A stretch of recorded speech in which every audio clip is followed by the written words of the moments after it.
COVID-19 is financially impacting people across the country, both in the long term, but also in their day-to-day lives. More than 1.3 million people have already submitted applications to the federal government for employment insurance in the last 2 weeks. Others are worried about potentially losing their job or how to make ends meet if their income is reduced. Joining me today from Meridian Credit Union is Senior Wealth Advisor Nancie Taylor to help us navigate through some very uncertain financial terrain. Welcome to What She Said, Nancie. Thank you. Thank you for having me. I'm happy to be here. We are on quite a financial roller coaster right now, to say the least. And there's so much information to wade through that it's really important that we are speaking to financial advisors right now, because this literally is your job. There are so many announcements that are coming out so quickly. It's so hard to keep up. The federal government has announced some initiatives which Canadians are utilizing, and it's nice to see everybody's come to the table so quickly to help Canadians get through this. Okay, so let's get into some of those financial programs that the government's offering and talk about those a little bit. Yeah, there's the Canadian Child Benefit that was introduced as an increase of $300 per child per household to help Canadian families. There was also a special GST credit that was announced for lower income families, and that's a range of about $300 to $600 more. And we also have seen a delay in tax filing till we don't have to actually file till June 1st now. And for those that do have installments that they would start after that, we have all summer to utilize that capital now. We actually don't have to start repayment until the end of August. So these are some pretty good initiatives in the short term. But the biggest initiative was the announcement of what we call the CERB, the Canadian Emergency Response Benefit. And this is really designed for families that have been impacted from an income point of view. Sometimes it's just employees that are still working, but their income has been disrupted, or they may be in quarantine, so their income's been disrupted due to that, or caring after loved ones that have been impacted because of COVID-19. So it's a $2,000 taxable benefit monthly for 4 months to help Canadians through this. But we recognize that not all solutions are going to meet everybody's need. So today I kind of wanted to walk you through some solutions that may help some of your listeners get through this next short-term piece. Right, because there's not going to be a government program for every single Canadian. As much as the government is trying, it's just not going to happen. And there's a lot of competing priorities in a house right now for limited dollars. So yeah, give us sort of some tips on getting that short-term cash flow going. Yeah, so consider the best sources. Before grabbing onto some longer term savings, consider what your financial institution's offering as well. A lot of the banks and credit unions have come out with skip a payment options for their mortgage, which is typically the biggest payment you have monthly. Also, there's a lot of credit card companies out there that are deferring interest payments to help Canadians along. So I encourage everybody to kind of start there and talk to who they deal with and see what options are available. Be patient, because there's a lot of people asking these questions right now. So they're sifting through them and getting back to everybody. And try not to kind of look to that immediate longer term asset that you have. Look and see if there's some other options that are available to tap into first. Some of the banks encourage people to have lines of credits and this is one of those times, is that interest rates are still very low. Sorry, can you move a high interest credit card to a line of credit? Is that a possibility? Okay. That's a great possibility, because the interest rates are still very low now. The Bank of Canada has dropped their prime lending rate. So you can pay it off with a line of credit. The banks are still open. So if you do still have an income, you can still go out and apply for that if you don't have one in place already. Okay. Absolutely. And I suspect even just switching from a higher interest credit card to a lower interest credit card is also an option. It's a great option. Absolutely. And there's a lot of that going on right now.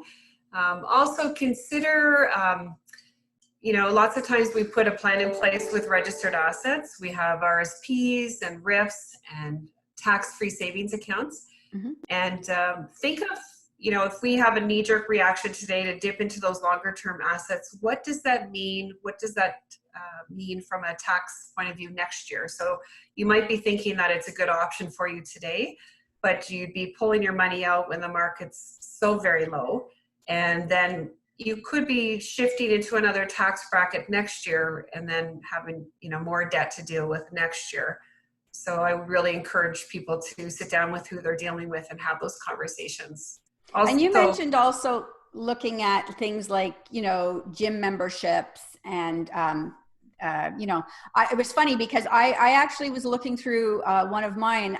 Noticed I was going to have an app renew on my phone that I don't really use. And it would have been, an extra $15 sort of renewing. So looking at those little tiny things that maybe you forget come out regularly. Yep. And also kind of just looking at your budget monthly and seeing where you can curb, because we're not going out and spending as much being more housebound today. So there's ways of making things that are maybe delivered through a mail more digital. So you can get those subscriptions. Maybe it's cheaper for you to go online versus getting something in the mail. And like you said, those gym memberships, you can put stop payments on them right now because we're not utilizing the gym. So there's different ways. Try not to go online and do any online shopping. Another big thing is people are hoarding. So they're maybe utilizing some short-term cash that they could use more long-term because they're buying things that they don't need today. So, try to not maybe look at hoarding out of fear and panic, and just look at what you need for the next couple of weeks from a food point of view. And we could actually curb some of our spending that way as well. Okay. So not everybody, everybody is being affected by this to varying degrees, but there are some people who are right now probably fairly financially stable, but are looking at the markets and are worried. So what would you suggest to them? So I would suggest that when we're in the markets, what we have on our side is time. Even for somebody that is in retirement, we are living so much longer, and that's a lot of funding in retirement. So it's a big number. So having a 10% correction in the market is not unheard of, and it happens actually quite often. But when you look at your annualized returns, you don't always see it. So keeping your money invested longer term so that you will be on track for retirement is so very important. We've come through a really good, amount of years behind us that the markets were very strong, and the market needs to correct in order to build wealth again, to be able to buy things that are cheaper. Like the Canadian banks are all on sale because the Canadian market had such a hit with what happened with oil.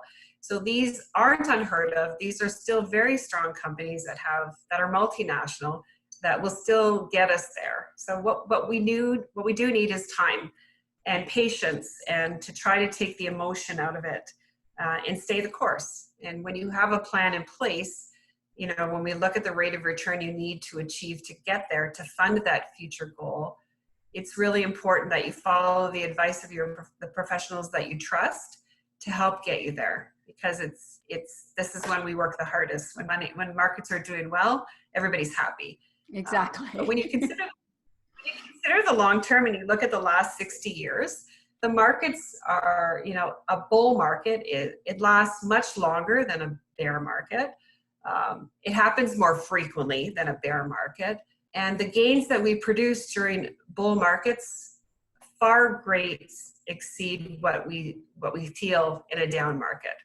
But we remember the down markets because it's emotional and it's hard-earned money that's invested. Right. Okay. So it resonates.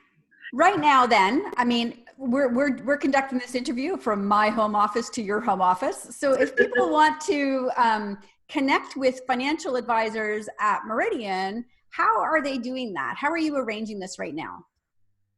Well, we've been calling members from our home offices for a couple weeks now, and we're reaching out to our clients and letting them know that we're here. So you can reach us through phone or email. We're all connected and up and running fully prepared to answer any questions that they might have to help them walk through this period of time. Okay, great. And online, people can go to where? www.meridiancu.ca. If you go to our website, you can find an advisor in your area that you're living in. And we also have digital online help as well with for after hours for anybody that's looking to connect with somebody digitally. Okay, amazing. Thank you so much, Nancie. This was very helpful. Oh, you're very welcome. Thank you. Have a great day. Bye. Bye.